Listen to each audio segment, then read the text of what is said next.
Hey guys, it's your girl Kizzy Rock, and yes, Kizzy Rock is my birth given name. Happy Sunday.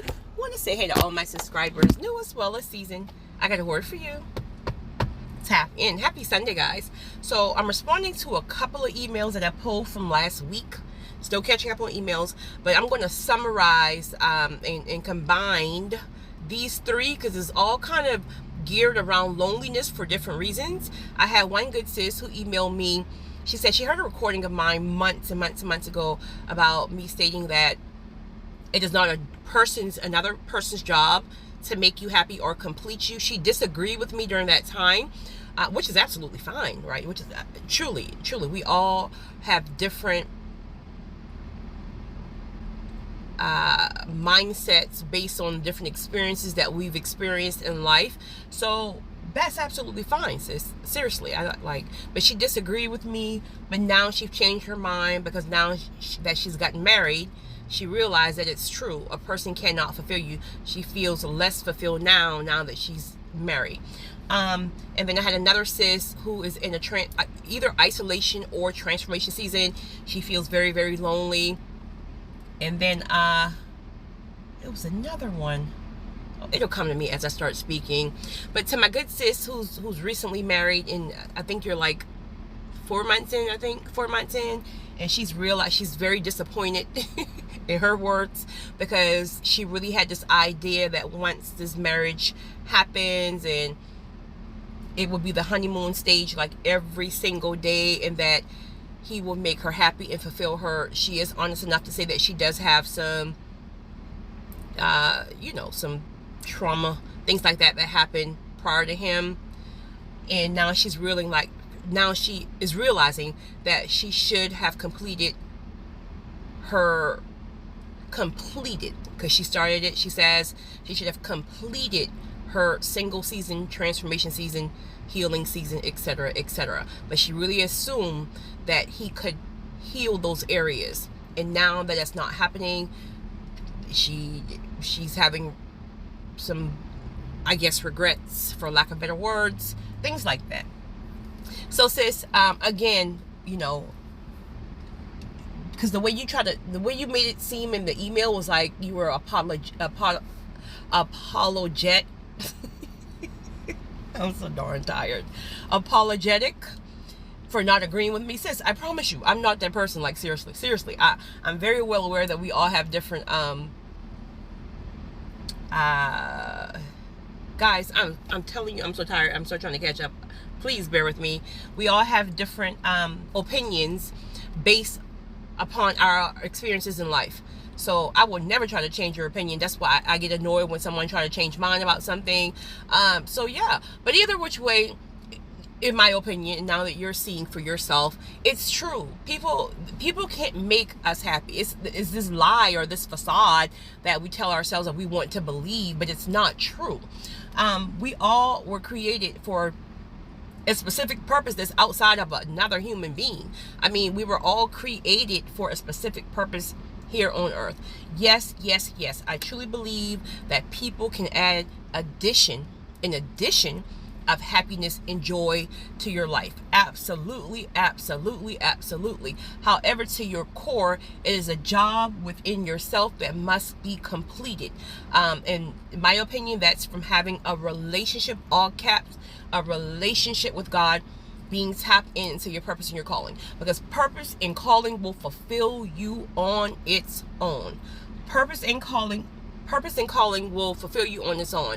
Again, it's not to say that a person won't be a beautiful and a great and sometimes a needed addition to even help you with purpose, but I'm speaking about just at the core of your being. God fulfills you. That joy that people seek in other people, that joy comes from having a relationship, a personal, intimate relationship with God. Now, granted, we're human, so we're not going to sit here and fake the funk, making it seem like you're going to be happy 27 days a week, 365, just because you know the Lord. Honey, life be life, and point blank period. I'm in the funk right now, have been for 3 days, been coming out, right? Life be life, and it ain't even nothing like bad. It's just, sometimes you're just you know, you're just in that funk, and that's fine. But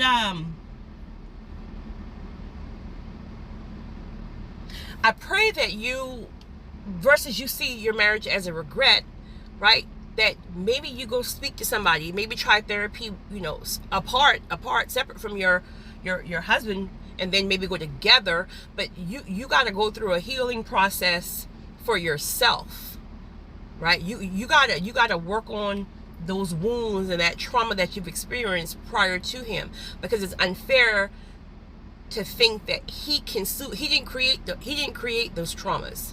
So that's something you got to work on first individually, and then maybe the therapist may bring y'all in together after you work on some of your areas. But the beautiful thing is that you realize it, because you got people who will sit there and torture their spouse, because it's like, you don't make me happy, and like you're driving people insane. And now, like, so you realize it. That's the wonderful part of it.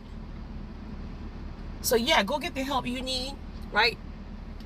Complete, all caps, complete your healing season. Doesn't mean you're going to be perfect, right? You may have to deal with triggers for the rest of your life, right? But you will have tools to help you understand that this is something that you have to work on. You have to recognize when you're triggered. You have to recognize, these are different things that therapy can teach you, how to recognize your triggers versus expecting another person to fix it for you. All you're going to do is run them off. Because nobody's going to keep dealing with that nonsense, right? Like, seriously, when you already have a heavy life, like you're already in purpose and calling, or you may have a very demanding career, the last thing you want to do is come home and hear all day long about, you don't make me happy because you didn't do this for me today. I'm not happy. Child, that's just too much heaviness. And I'm just telling you, I know I ain't got time for that foolishness. I just ain't got time for it. But congrats to you and the wedding, sis. But you know, don't give up. Just keep pushing. Next, to my good sis who's in the isolation or maybe transformation season, says it's typical.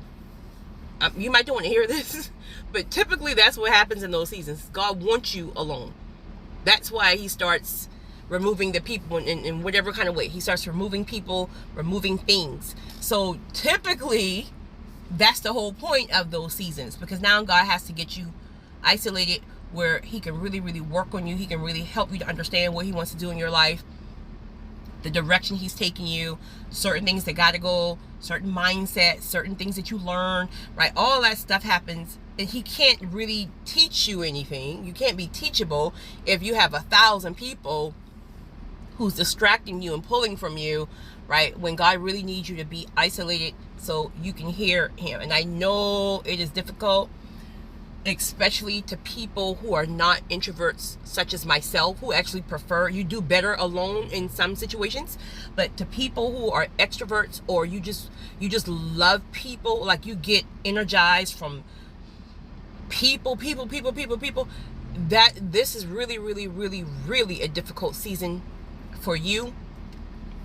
But don't worry, it'll come back. This is just a season. It's just a season. Now, who comes back? I mean, that's only between you and God, right? But keep reminding yourself, like I was saying earlier, in regards to the depression or whatever, it has to end. It's coming to an end. But just focus on the fact of what God needs to, he got to get some information to you. And whatever he's trying to get to you is crucial. And the longer you kick and scream against it, that can look like you trying to go back and call the people that he told you to leave.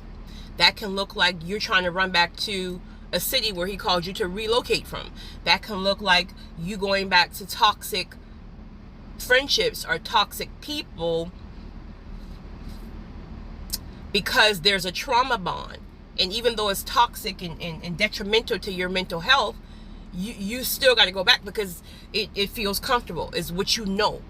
Because transformation is very, very uncomfortable, because you have to do the complete opposite of what you're used to. You're going against the grain. So if you're used to being around toxic people all your life, let's just say you had a toxic family. You're around toxic people all of your life. All of your life. All of your life. Now, all of a sudden, God is trying to introduce you to healthy, whole people. These people, you feel like they're judging you because they're all quote unquote perfect, and they're not. Trust me. They're all perfect, or they might have some type of like family, this great family tradition, and you never saw that stuff. So it's all uncomfortable. Or you meet a gentleman who is like, he's a gentleman, like seriously, like he's calling to be sure you got home safe because he really want to make sure you're safe, and you feel like he's stalking you, like all that nonsense, right? So it's going against the grain, so it feels very uncomfortable because it's unfamiliar to you guys. I promise you, I'm still feeling the residue of vacation, honey. I've been struggling for the last couple of days trying to get myself back together. Please bear with me, honey. Woo, the struggle is real. Okay, so it's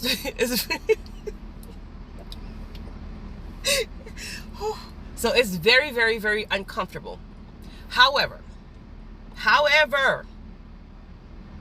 if you make a conscious decision to submit to the process, meaning no matter what your flesh want to do, no matter who your flesh want to call, if you make a conscious decision to say, you know what, I'm going to submit to this process because whatever God is doing is going to be the best outcome for myself, your process will go by way more smoother and way more quicker. And that's not to say, again, it's not a struggle, but the more you fight against it, the longer you're going to have to sit. The more you fight against it, you're just going to keep, it's a hot mess, honey. It's a hot mess. So you are supposed to be lonely in that season. I wish I could tell you something different, but that's what those seasons really are about. God has to make sure that you are alone for a season of isolation so he can really, really work on you.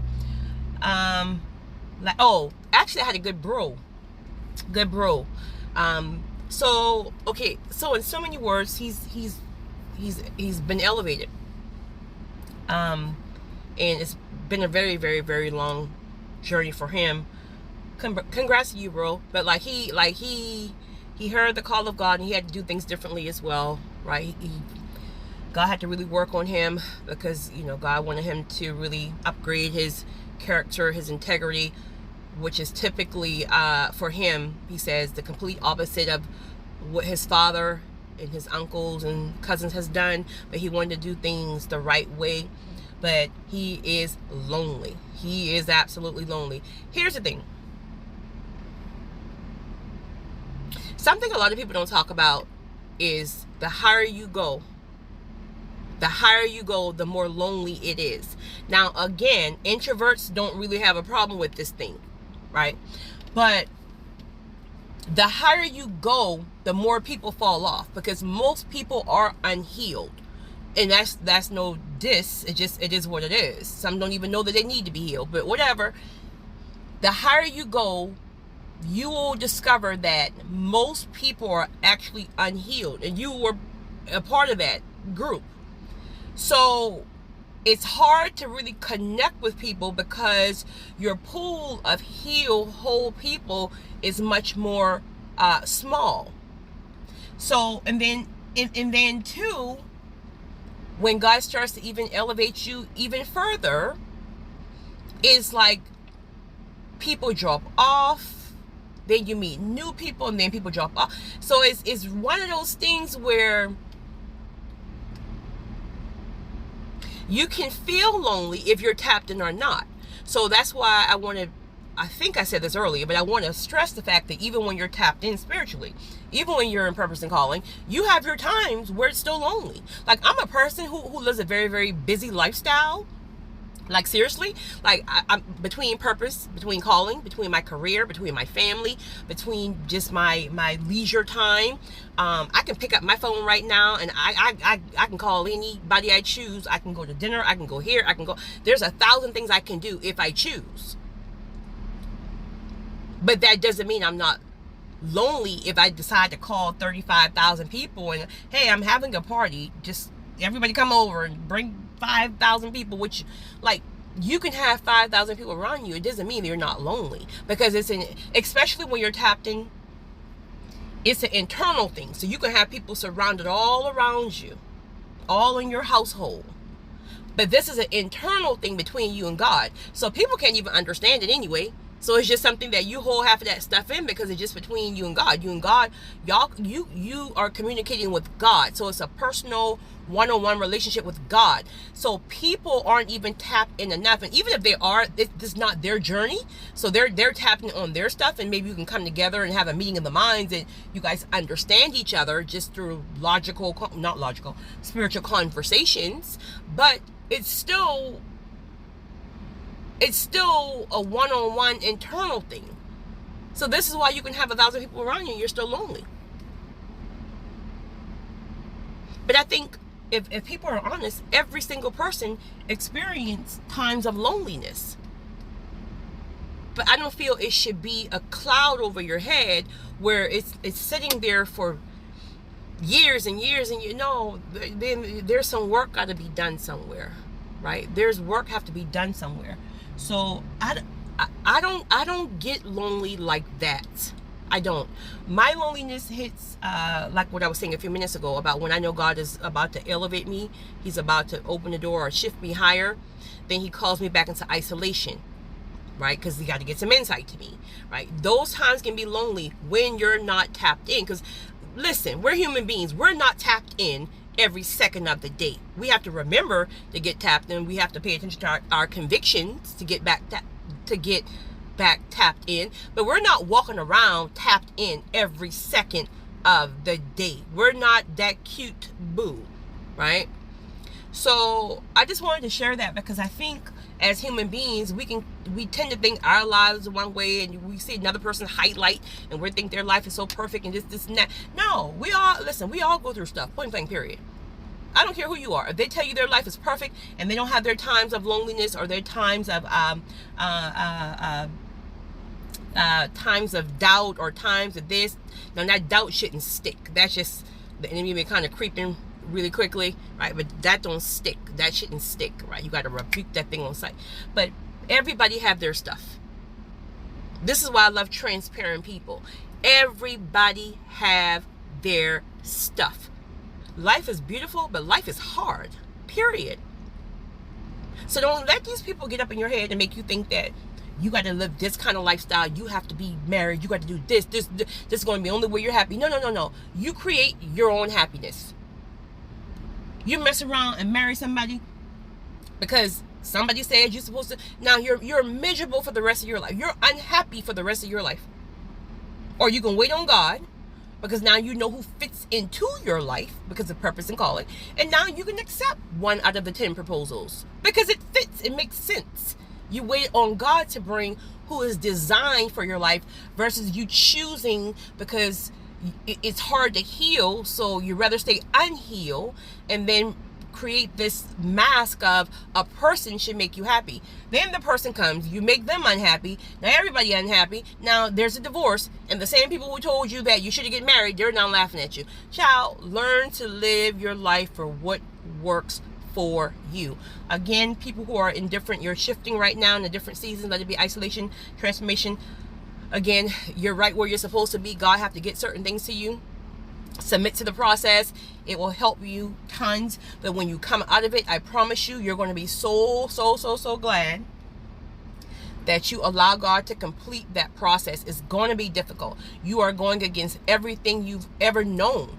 It's supposed to be difficult. You're supposed to be alone. But don't worry. When you come out, you're going to be great. When you come out, you will go back through it 8 times again if you know what's on the other side of it. And then lastly, to my other individuals who are very, very tapped in, and it's just, the higher you go, you're realizing that, it's lonely in between levels, right? It's lonely in between levels. But a time will come where you're going to find your soul tribe, and it's going to be a very, very, very, very small tribe, but they're going to get it. There's nothing wrong with you. There's nothing wrong with you. You're just in a different pool. You just don't mix with everybody else. You just weren't meant to be, right? You completed your process. God is taking you higher. So, he got to filter things out. You can't take half of the people who you thought are going to go. Just not going to happen.